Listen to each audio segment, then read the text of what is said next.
Hi hello ನಮಸ್ತೆ, ನಾನು ರಾಜು ಅಷ್ಟೇ. ನೀವು ನೋಡ್ತಿದ್ರ centre point Kannada YouTube channel.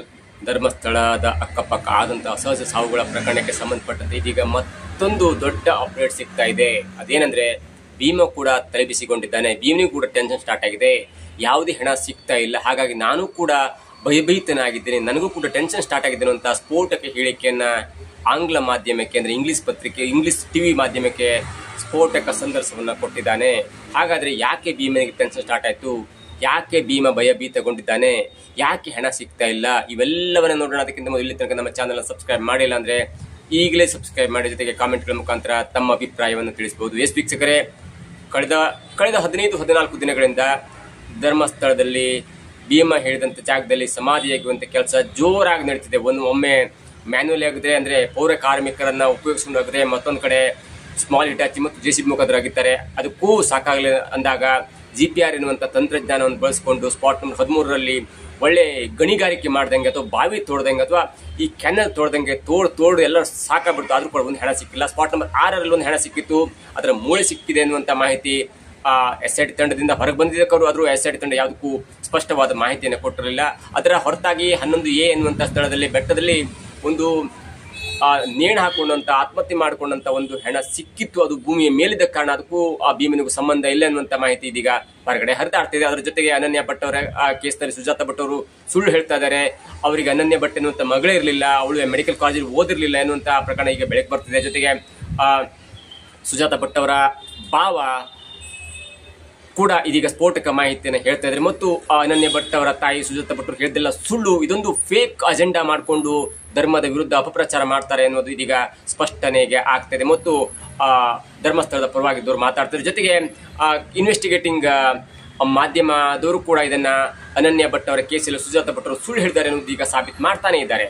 ಇದು ಒಂದ್ ಕಡೆ ಆದ್ರೆ, ಭೀಮನ ಕೇಸ್ನ ಕಡೆ ಗಮನ ಹರಿಸೋದಾದ್ರೆ, ಭೀಮ ಹೇಳಿದಂತ 15-16 ಜಾಗದಲ್ಲಿ ಭೂಮಿ ಅಗಿಯುವಂತ ಸಮಾಧಿ ಅಗಿಯುವಂತ ಕೆಲಸ ಜೋರಾಗಿ ಮಾಡ್ತಾ ಇದ್ರೆ, ಆದ್ರೆ ಯಾವುದೇ ಕಾರಣಕ್ಕೂ ಅಲ್ಲಿ ಹಣ ಸಿಗ್ತಿಲ್ಲ. ಹಾಗಾಗಿ ಭೀಮ ಹೇಳಿದ್ದು ಸುಳ್ಳು, ಭೀಮನ ಮೇಲೂ ಕೂಡ ಕ್ರಮ ಆಗ್ಬೇಕೆನ್ನುವುದು ಬಿಜೆಪಿಯವರು ಮತ್ತು ಅನೇಕ ಹೋರಾಟಗಾರರು ಕೂಡ ಮಾತನ್ನ ಆಡ್ತಾ ಇದ್ರು. ಅದರ ಮಧ್ಯೆ ಅಧಿವೇಶನ ನಡೀತಿದೆ, ಮಳೆಗಾಲದ ಅಧಿವೇಶನ ನಡೀತಿದೆ. ಹಾಗಾಗಿ ಅಧಿವೇಶನದಲ್ಲೂ ಕೂಡ ಧರ್ಮಸ್ಥಳದ ಪರವಾಗಿ ಮಾತಾಡ್ತಾರೆ ಮತ್ತು ಸರ್ಕಾರಕ್ಕೆ ಉತ್ತರವನ್ನು ಕೂಡ ಕೊಡ್ತಾ ಇದೆ. ಯಾಕೆ ನೀವು SIT ತಂಡದ ಮುಖಾಂತರ ಸಿಕ್ಕದಲ್ಲಿ ಅಗಿತಾ ಇದ್ರಿ? ಯಾರಾದ್ರೂ ಒಮ್ಮೆ ಹೇಳಿದ್ರೆ ನೀವು ಧರ್ಮಸ್ಥಳದ ದೇವಸ್ಥಾನದ ಬುಡನ್ನು ಅಗಿಬಹುದು ಎನ್ನುವಂತ ಒಂದು ಆಕ್ರೋಶದ ಮಾತುಗಳು ಬಿಜೆಪಿ ಮುಖಂಡರು ಹೇಳ್ತಾ ಇದ್ದಾರೆ. ಅದಕ್ಕೆ ಉತ್ತರವಾಗಿ ನಿನ್ನೆ ಕೊಟ್ಟಂತ ಒಂದು ಹೇಳಿಕೆ ಇದೆಯಲ್ಲ, ಸರ್ಕಾರ ಕೂಡ ಹೇಳ್ತಾ ಇದೆ ಇದು ಹೌದು, ಇದು ಷಡ್ಯಂತ್ರ, ಯಾರೋ ಒಂದು ಷಡ್ಯಂತ್ರಕ್ಕೆ ಒಳಗಾಗಿ ಭೀಮಾ ಒಳಗಾಗಿದ್ದೇನೆ, ಹಾಗೂ ಕೋರ್ಟಿಗೆ ಹೋದ ಕಾರಣಕ್ಕಾಗಿ ನಾವು ಅದನ್ನ ಭೂಮಿ ಅಗೆಯುವಂತ ಕಾರ್ಯ ಮಾಡಲೇಬೇಕಾಗುತ್ತೆ, ಎಲ್ಲವೂ ಕೂಡ ಸುಮಾರು ಉತ್ತರ ಕೊಡ್ತೇವೆ ಅನ್ನುವಂತ ಮಾತನ್ನ ಗೃಹ ಸಚಿವರಾದಂತಹ ಪರಮೇಶ್ವರ್ ಹೇಳಿದ್ದಾರೆ. ಜೊತೆಗೆ DK ಶಿವಕುಮಾರ್ ಅವರು ಕೂಡ ಧರ್ಮಸ್ಥಳವನ್ನು ಹಾಡಿ ಹೋಗಲಿದ್ದಾರೆ. ಇದರ ಜೊತೆಗೆ ಇದೀಗ ನಿನ್ನೆ ಕೂಡ ಒಂದು ಮಾಧ್ಯಮಕ್ಕೆ ಇಂಟರ್ವ್ಯೂನ ಕೊಟ್ಟಿದ್ರು ಭೀಮಾ. ಕನ್ನಡ ಮಾಧ್ಯಮಕ್ಕೆ ಅವರು ಇಂಟರ್ವ್ಯೂ ಕೊಡ್ಲಿಕ್ಕೆ ಧೈರ್ಯನೂ ಇಲ್ಲ, ಅದು ಯಾಕೆ ಕೊಡ್ತಾ ಇಲ್ಲ ಕೂಡ ಈಗ ಬಹಿರಂಗ ಆಗ್ಬೇಕಾಗುತ್ತೆ. ಜೊತೆಗೆ ನಿನ್ನೆ ಇಂಡಿಯಾ ಟುಡೆಗೆ ಇಂಟರ್ವ್ಯೂ ಕೊಟ್ಟಾಗಲೂ ಕೂಡ ಕೆಲವೊಂದು ಸತ್ಯದ ಮಾಹಿತಿಗಳನ್ನ, ಅಂದ್ರೆ ತನ್ನ ಎಕ್ಸ್ಪೀರಿಯನ್ಸ್, ತಾನು ಯಾವ ಜಾಗದಲ್ಲಿ ಎಷ್ಟು ಹಣ ಹೂತಾಕಿದ್ದೇನೆ ಅನ್ನುವಂತ ಮಾತನ್ನು ಕೂಡ ಹೇಳಿದ್ರು. ಇವತ್ತು ಮತ್ತೊಂದು ಆಂಗ್ಲ ಮಾಧ್ಯಮಕ್ಕೆ, ಅಂದ್ರೆ ನ್ಯೂಸ್ ಮಿನಿಟ್ ಎನ್ನುವಂತ ಆಂಗ್ಲ ಮಾಧ್ಯಮಕ್ಕೆ ಸ್ಫೋಟಕವಾದ ಹೇಳಿಕೆಯನ್ನು ಕೊಟ್ಟಿದ್ದಾರೆ. ನಿನ್ನೆ ಒಂಥರ ಹೇಳಿಕೆ ಇತ್ತು, ಇವತ್ತೊಂಥರ ಹೇಳಿಕೆ, ಅಂದ್ರೆ ಮುಂದುವರೆದ ಭಾಗವಾಗಿದೆ, ಅಲ್ಲಿ ಯಾವುದು ಕೂಡ ಚೇಂಜ್ ಮಾಡ್ಕೊಂಡಿಲ್ಲ. ಆದ್ರೆ ಇವತ್ತು ಹೇಳುವಂತ ಮಾತಿದೆಯಲ್ಲ, ನಾನು ಒಂದು 3-4 ಕ್ಲಾಸನ್ನ ಓದ್ಕೊಂಡಿದ್ದೇನೆ, ನಾನು ಪರಿಶಿಷ್ಟ ಜಾತಿ ಸಮುದಾಯಕ್ಕೆ ಸೇರಿದವನು, ನಾನು ಮತ್ತು ಅನೇಕರು ಇಲ್ಲಿ ಕಸ ಗುಡಿಸುವಂತ ಕೆಲಸವನ್ನು ಮಾಡ್ತಾ ಇದ್ವಿ. ಆದ್ರೆ ನಾನು ಬಂದು ಕೆಲಸಕ್ಕೆ ಜಾಯ್ನ್ ಆದಾಗ 1994ರಲ್ಲಿ ಜಾಯ್ನ್ ಆದೆ. ಅದಾದ ನಂತರ 94ರ ನಂತರ 98ರಲ್ಲಿ ನನಗೆ ಹಣ ಉಳ್ಳಿಕ್ಕೆ ಕೇಳ್ತಾರೆ, ನಾನು ಒಪ್ಪಲಿಲ್ಲ. ಅದಾದ ನಂತರ ನೀ ಹಣ ಹೂತಿಲ್ಲ, ನಿಮ್ಮ ಕುಟುಂಬದವ್ರನ್ನ ಇಲ್ಲಿ ಹೂತ ಹಾಕ್ಬಿಡ್ತೇನೆ ಅಂತ ಆವಾಜ್ ಹಾಕ್ತಾರೆ. ಅದಾದ ನಂತರ ನಾನು ಹಣ ಹೋಗ್ಲಿಕ್ಕೆ ಸ್ಟಾರ್ಟ್ ಮಾಡಿದೆ. ಅದು ಒಂಥರ ಕೆಲಸ ಆಯ್ತು. ನನಗೆ ದೇವಸ್ಥಾನದಿಂದ ಸಂಬಳ ಕೂಡ ಬರ್ತಿತ್ತು. ಸರಿಸುಮಾರು 19 ವರ್ಷಗಳ ಕಾಲ ನಾನು ಕೆಲಸ ಮಾಡಿದ್ದೇನೆ. ಕಲ್ಲೇರಿ ಬೆಟ್ಟದಲ್ಲಿ 15 ವರ್ಷದ ಒಂದು ಹುಡುಗಿಯನ್ನು ಹೂತಾಕಿದ್ದೇನೆ. ಮತ್ತೊಂದು ಬಾವುಬೆಟ್ಟದಲ್ಲಿ ಕೇರಳದ ಮಹಿಳೆಯನ್ನು ಹೂತಾಕಿದ್ದೇನೆ. ಸ್ಪಾಟ್ ನಂಬರ್ 13ರಲ್ಲಿ 70 ಮಹಿಳೆಯರ ಶವಗಳನ್ನು ಹೂತಾಕಿದ್ದೇನೆ. ಮತ್ತು ನಾನು ತೋರಿಸಿದಂತ ಎಲ್ಲಾ ಜಾಗದಲ್ಲೂ ಕೂಡ ನಾನು ಹೂತಾಕಿದ್ದೇನೆ ಅಂತ ನಂಬಿಕೆ. ನಾನು ಯಾಕೆ ಇಲ್ಲಿ ಬಂದಂದ್ರೆ, ಕನಸಲ್ಲಿ ನನಗೆ ಗೋಡೆ ಕಾಣಿಸ್ತಾ ಇತ್ತು, ನನಗೆ ಪಾಪ ಪ್ರಜ್ಞೆ ಕಾಣಿಸ್ತಾ ಇತ್ತು. ಹಾಗಾಗಿ ಅದಕ್ಕಾದ್ರೂ ಒಂದು ನ್ಯಾಯ ಕೊಡಿಸುವ, ಆ ಗೋಡೆಗಾದ್ರೂ ನ್ಯಾಯ ಕೊಡಿಸುವ ಅಥವಾ ಮುಕ್ತಿ ಕೊಡಿಸುವ ದೃಷ್ಟಿಯಲ್ಲಿ ನಾನು ಬಂದೆ ಎನ್ನುವಂತ ಮಾಹಿತಿಯನ್ನು ಕೂಡ ಹೇಳ್ತಾನೆ. ಅದ್ರ ಜೊತೆಗೆ ಆ ಪತ್ರಕರ್ತರು ಇಡೀ ಎಳೆಯಾಗಿ ಕೆಲವೊಂದು ಕ್ವಶನ್ ಅನ್ನು ಬರ್ಕೊ ಬಂದಿದ್ರು, ಅದನ್ನ ಕೇಳುವಂತ ಒಂದು ಘಟ್ಟ ಕೂಡ ಆಯ್ತು. ಅಲ್ಲೂ ಕೂಡ ಭೀಮ ಯಾವುದೇ ಒಂದು ಸ್ಪಷ್ಟವಾದ ಹೇಳಿಕೆಯನ್ನ ಕೊಡದಿದ್ರು ಕೂಡ ಅವನು ತಾನು ಏನ್ ಹೇಳ್ಬೇಕಿತ್ತು ಎನ್ನುವುದನ್ನ ಸಾಬೀತುಪಡಿಸಿದ. ಅಷ್ಟರ ಮಟ್ಟಿಗೆ ನಾವು ಆ ಇಂಟರ್ವ್ಯೂನ ನೋಡಿದಾಗ ಅರ್ಥ ಆಗುತ್ತೆ, ಇವನು ದಡ್ಡ ಅಲ್ಲ, ಭೀಮ ಎನ್ನುವಂತ ಬುದ್ಧಿವಂತ. ಭೀಮ ಕೊಡುವಂತ ಪ್ರತಿ ಉತ್ತರದಲ್ಲೂ ಕೂಡ ಯಾವುದಕ್ಕೂ ಕೂಡ ತಳಕು ಹಾಕೊಳ್ಳುವಂತ ಅಥವಾ ಇಲ್ಲ ಎನ್ನುವಂತ ಮಾತಿರ್ಲಿಲ್ಲ. ನನಗೆ ಜಾಗ ತೋರಿಸುವಲ್ಲಿ ಸ್ವಲ್ಪ ಕನ್ಫ್ಯೂಷನ್ಸ್ ಆಗ್ತಾ ಇದೆ. ಅದಕ್ಕೆ ಕಾರಣ ಹೇಳ್ತಾನೆ, ಮಣ್ಣು ಬಿದ್ದಿದೆ, ಮರ ಆಗಿದೆ, ಬೆಟ್ಟ ಆಗಿದೆ, ಗುಡ್ಡ ಆಗಿದೆ, ಮಳೆ ಬಂದಿದೆ, ಭೂಮಿ ಕುಸಿತ ಆಗಿದೆ ಅನ್ನುವಂತ ಮಾತನ್ನು ಹೇಳ್ತಾನೆ ಹೊರತು ತಾನು ಆಡಿದಂತ ಮಾತನ್ನ ಯಾವುದೇ ಕಾರಣಕ್ಕೂ ಹಿಂತೆಗೆಯುವಂತ ಮತ್ತು ಇಲ್ಲ ನಂಗೆ ಗೊತ್ತಾಗ್ತಿಲ್ಲ ಅಂತ ಮಾತನ್ನ ಹೇಳ್ತಾನೆ ಇಲ್ಲ. ಅವನಿಗೆ ರೂಮ್ ಬಾಯ್ಸ್ ಹೆಲ್ಪ್ ಮಾಡ್ತಿದ್ರು ಮತ್ತು ಧರ್ಮಸ್ಥಳದ ದೇವಸ್ಥಾನದ ಮ್ಯಾನೇಜರ್ ಅವನಿಗೆ ಆರ್ಡರ್ ಮಾಡ್ತಿದ್ರು. ಕೆಲವೊಂದ್ಸಲ ನಾನೇ ಹೊತ್ಕೊ ಹೋಗ್ತಿದ್ವಿ, ಕೆಲವೊಂದ್ಸಲ ಜೀಪಲ್ಲಿ ಬರ್ತಿದ್ವಿ. ಕಲ್ಲೇರಿ ಬೆಟ್ಟದಲ್ಲಿ 12-15 ವರ್ಷದ ಹುಡುಗಿಯನ್ನು ಹೂತಾಕುವಾಗ ನಾವು ಜೀಪಲ್ಲಿ ಹೋಗಿದ್ವಿ. ಅವಾಗ ಅಡ್ಡಡ್ಡ ಕ್ರಾಸ್ ಮುಖಾಂತರ ಹೋಗಿದ್ವಿ. ಈಗ ಎಲ್ಲವೂ ಸ್ಟ್ರೇಟ್ ಆಗ್ಬಿಟ್ಟಿದೆ, ಅಲ್ಲಿ ರೋಡ್ ಆಗಿದೆ, ನೇರವಾಗಿ ರೋಡ್ ಆಗಿ, ಹಾಗಾಗಿ ನಂಗೆ ಅಲ್ಲಿ ಸರಿಯಾದ ಸ್ಪಾಟ್ ಅನ್ನು ಗುರ್ತು ಮಾಡ್ಲಿಕ್ಕೆ ಆಗ್ತಾ ಇಲ್ಲ ಅಂತ ಮಾತನ್ನು ಕೂಡ ಹೇಳ್ತಾನೆ.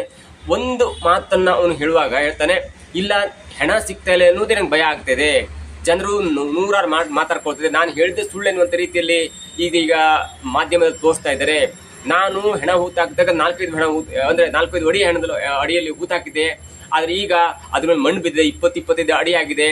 ನಾನು ಹೆಣ ಹೂತಾಕುವಾಗ ಅಲ್ಲಿ ಕಪ್ಪು ಮಣ್ಣಿತ್ತು, ಈಗ ಕೆಂಪು ಮಣ್ಣು ಬಂದಿದೆ. ಹಾಗಾಗಿ ಯಾವುದನ್ನು ನಂಬಬೇಕು, ಯಾವುದನ್ನು ಬಿಡಬೇಕು ಅನ್ನೋದು ಕೂಡ ಅರ್ಥ ಆಗ್ತಿಲ್ಲ. JCB ಆದ್ರೂ ಕೂಡ 10 ಅಡಿ ಆಳ ಆಗಿರ್ಬೋದು, ನಾನು ಹೂತಾಗಿ ಸೇರಿಸೋದು 20 ಅಡಿ ಆಳ ಆಗಿರ್ಬೋದು ಈಗ, ಯಾಕಂದ್ರೆ ಮಣ್ಣು ಬಂದಿದ್ದಿರುತ್ತೆ, ಮೂಳೆಗಳು ಆ ಕಡೆ ಈ ಕಡೆ ಆಗಿರುತ್ತೆ ಅನ್ನುವಂತ ಮಾತನ್ನು ಕೂಡ ಭೀಮಾ ಸ್ಪಷ್ಟವಾಗಿ ಹೇಳಿದ್ದಾನೆ.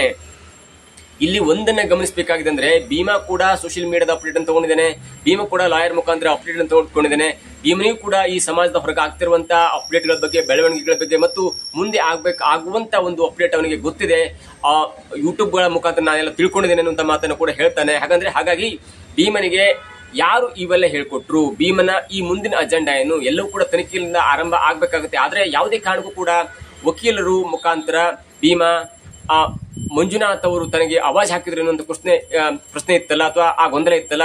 SIT ಇನ್ಸ್ಪೆಕ್ಟರ್ ಆಗಿರುವಂತ ಮಂಜುನಾಥ್ ಅವರು ನನಗೆ ಭಯ ಭೀತಗೊಳಿಸಿದ್ರು, ನನಗೆ ಅವಾಜ್ ಹಾಕಿದ್ರು, ನನಗೆ ಬೆದರಿಕೆ ಹಾಕಿದ್ರು ಎನ್ನುವಂತ ಕಂಪ್ಲೇಂಟ್ ವಕೀಲರು SITಗೆ ಮಾಡಿದ್ರು. ಹಾಗಾಗಿ ಮಂಜುನಾಥ್ ಅವರು ಕೂಡ 2 ದಿನ ರಜೆಯಲ್ಲಿ ಇಟ್ಟಿದ್ರು. ಅದಾದ ನಂತರ ಮಂಜುನಾಥ್ ಅವರು ಮತ್ತೆ ಸ್ಪಾಟಿಗೆ ಬರ್ತಾರೆ. ಆ ವಿಷಯವನ್ನ ಯಾವುದೇ ಕಾರಣಕ್ಕೂ ಕೂಡ ಆ 2 ಮಾಧ್ಯಮದವರು, ನ್ಯೂಸ್ ಮಿನಿಟ್ ಆಗಿರ್ಬೋದು, ಇಂಡಿಯಾ ಟುಡೇ ಆಗಿರ್ಬೋದು, ಆ ಕ್ವಶನ್ ಅನ್ನ ಕೇಳಿಲ್ಲ. ಅದಕ್ಕೆ ಉತ್ತರ ಕೊಡುವಂತ ಒಂದು ಕುತೂಹಲಕ್ಕೂ ಕೂಡ ಭೀಮಾ ಮುಂದಾಗ್ಲಿಲ್ಲ. ಅಷ್ಟರ ಮಟ್ಟಿಗೆ ಈ 2 ಮಾಧ್ಯಮಗಳು ಕೂಡ ಸ್ಕ್ರಿಪ್ಟ್ ಬರ್ಕೊಂಡು ಕ್ವಶನ್ ಕೇಳಿದ್ವಿ ಅನ್ನುವಂತ ಮಾಹಿತಿ ಇದೀಗ ಜನರು ಕೇಳ್ತಾ ಇದ್ರೆ, ಕ್ವಶನ್ ಕೇಳ್ತಾ ಇದ್ರೆ. ಇವೆಲ್ಲವನ್ನ ನೋಡ್ತಾ ಇದ್ರೆ ಭೀಮನಿಗೆ ಒಂದು ಸ್ಪಷ್ಟವಾಗಿದೆ, ಭೀಮಾ ಮತ್ತು ಅವರ ತಂಡ ಎಲ್ಲವೂ ಕೂಡ ವ್ಯವಸ್ಥಿತವಾಗಿ ಒಂದು ಸ್ಕ್ರಿಪ್ಟ್ ಮಾಡ್ಕೊಂಡು ಬಂದಿದ್ಯಾ ಎನ್ನುವಂತ ಮಾಹಿತಿ ಸಿಕ್ಕರೂ ಕೂಡ ಸ್ಪಾಟ್ ನಂಬರ್ 6ರಲ್ಲಿ ಭೀಮಾ ಹೇಳಿದಂತೆ ಮೂಳೆ ಕೂಡ ಸಿಕ್ಕಿದೆ. ಇದೊಂದು ಬಲವಾದ ಸಾಕ್ಷಿ ಆಗಿಬಿಟ್ಟಿದೆ SIT ತಂಡಕ್ಕೆ. ಜೊತೆಗೆ SIT ತಂಡದ ಬಗ್ಗೆ ಯಾವುದೇ ಕಾರಣಕ್ಕೂ ಭೀಮಾ ದೂರುವಂತ ಕೆಲಸ ಮಾಡ್ತಿಲ್ಲ. ನನಗವ್ರು ಸೆಕ್ಯೂರಿಟಿ ಕೊಟ್ಟಿದ್ದಾರೆ, ನನಗೂ ಚೆನ್ನಾಗಿ ಮಾತಾಡ್ತಿದ್ದಾರೆ, ಆದ್ರೆ ಪಾಪ ಅವರಿಗೂ ಅರ್ಥ ಆಗ್ತಿಲ್ಲ, ನನಗೂ ಅರ್ಥ ಆಗ್ತಿಲ್ಲ, ಮಷಿನಿಗೂ ಕೂಡ ಅರ್ಥ ಆಗ್ತಿಲ್ಲ ಅಂದಮೇಲೆ ನಾವು ಹೇಗೆ ಹೆಣ ಹುಡುಕ್ಲಿಕ್ಕೆ ಸಾಧ್ಯ? SIT ತಂಡದವರು ಸ್ವಲ್ಪ ವೇಗವಾಗಿ ಕೆಲಸ ಮಾಡಬಾರ್ದು, ಸಾವಧಾನವಾಗಿ ಗಮನಿಸಿಕೊಂಡು ಯಾರ ಒತ್ತಡಕ್ಕೂ ಒಳಗಾಗದೆ ಆರಾಮಾಗಿ ಕೆಲಸ ಮಾಡಿದ್ರೆ ಹೆಣ ಸಿಗುತ್ತೆ ಅನ್ನುವಂತ ಆತ್ಮವಿಶ್ವಾಸದ ಮಾತನ್ನು ಕೂಡ ಹೇಳಿದ್ದಾನೆ. ಆದ್ರೆ ಈ ಭೀಮನ ಕತೆ ಯಾಕೆ ಕನ್ನಡ ಮಾಧ್ಯಮಕ್ಕೆ ಕೊಡ್ತಾ ಇಲ್ಲ? ಅಲ್ಲೂ ಕೂಡ ಕನ್ನಡದಲ್ಲಿ ಕ್ವಶನ್ ಕೇಳ್ತಾರೆ, ಆದ್ರೆ ಕನ್ನಡ ಮಾಧ್ಯಮದಕ್ಕೆ ಯಾವುದಕ್ಕೂ ಕೂಡ ಯಾವ ಚಾನೆಲ್ ಕೂಡ ಇಂಟರ್ವ್ಯೂ ಕೊಡ್ತಿಲ್ಲ.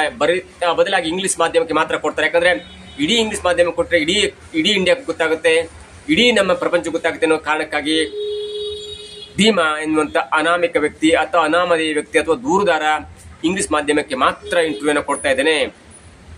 ಅವನ ಹಿಂದೆ ಯಾರಿದ್ದಾರೆ, ಅದು ಯಾಕೆ ಹಾಗಾಗ್ತಿದೆ, ಎಲ್ಲವೂ ಕೂಡ ತನಿಖೆಯಿಂದ ಆರಂಭ ಆಗ್ಬೇಕಾ, ತನಿಖೆಯಿಂದ ಗೊತ್ತಾಗಬೇಕಾಗತ್ತೆ. ಒಂದಂತೂ ಸತ್ಯ, ಹೆಣ ಸಿಗದಿರುವುದು ಜನರಿಗೆ ಎಷ್ಟು ಟೆನ್ಷನ್ ಆಗಿದೆ, ಜನರಿಗೆ ಎಷ್ಟು ಗೊಂದಲ ಆಗಿದೆ ಇದೆಯಲ್ಲ, ಅದಕ್ಕಿಂತ ಡಬ್ಬಲ್ ಆಗಿ ಭೀಮನಿಗೂ ಕೂಡ ತಲೆಬಿಸಿ ಆಗಿದೆ ಅನ್ನೋದು ಸ್ವತಃ ಭೀಮನಿ ಹೇಳ್ಕೊಂಡಿದ್ದಾನೆ. ಒಂದೇ ಒಂದು ಹೆಣ ಸಿಕ್ಕಿಲ್ಲ, ಮುಂದೆ ಯಾವುದು ಹೆಣ ಸಿಕ್ಕಿಲ್ಲ ಅಂದ್ರೆ ಭೀಮನಿಗೆ ಅವನಿಗೆ ಆಗ್ಬೋದಂತ ಅನಾಹುತದ ಅರಿವು ಕೂಡ ಅವನಿಗಿದೆ. ಹಾಗಾಗಿ ಅವನು ಹೇಳ್ತಾನೆ, ನನ್ನ ಹೆಂಡತಿ ಮಕ್ಕಳು ಚೆನ್ನಾಗಿದೆ, ಆದ್ರೆ ನನಗೆಲ್ಲೋ ಪಾಪ ಪ್ರಜ್ಞೆ ಕಾಡ್ತು, ನನ್ನ ಕನಸಲ್ಲಿ ಬುರುಡೆ ಬಂತು, ಅದೇ ಕಾರಣಕ್ಕಾಗಿ ಆ ಬುರುಡೆಗಾದ್ರೂ ಮುಕ್ತಿ ಕೊಡಿಸುವ ಅನ್ನೋ ದೃಷ್ಟಿಯಲ್ಲಿ ನಾನು ಬಂದೆ ಅನ್ನುವಂತ ಮಾತನ್ನು ಹೇಳ್ತಾ ಇದ್ದೇನೆ. ಜೊತೆಗೆ ನನಗೂ ಕೂಡ ಭಯ ಭೀತವಾಗ್ತಿದೆ, ನನಗೂ ಕೂಡ ಭಯ ಕಾಡ್ತಿದೆ ಅನ್ನುವಂತ ಹೇಳಿಕೆ ಕೊಡೋದ್ರ ಮುಖಾಂತರ ಭೀಮನಿಗೂ ಕೂಡ ಎಲ್ಲೋ ಒಂದ್ ಕಡೆ ನಡುಕ ಸ್ಟಾರ್ಟ್ ಆಗಿದೆ ಅನ್ನೋದು ಅವನ ಹೇಳಿಕೆಯಿಂದ ಅರ್ಥ ಆಗ್ತಿದೆ. ಇದಾಗಿತ್ತು ಇವತ್ತಿನ ವಿಶೇಷ. ನೋಡ್ತಾ ಇರಿ centre point Kannada YouTube channel.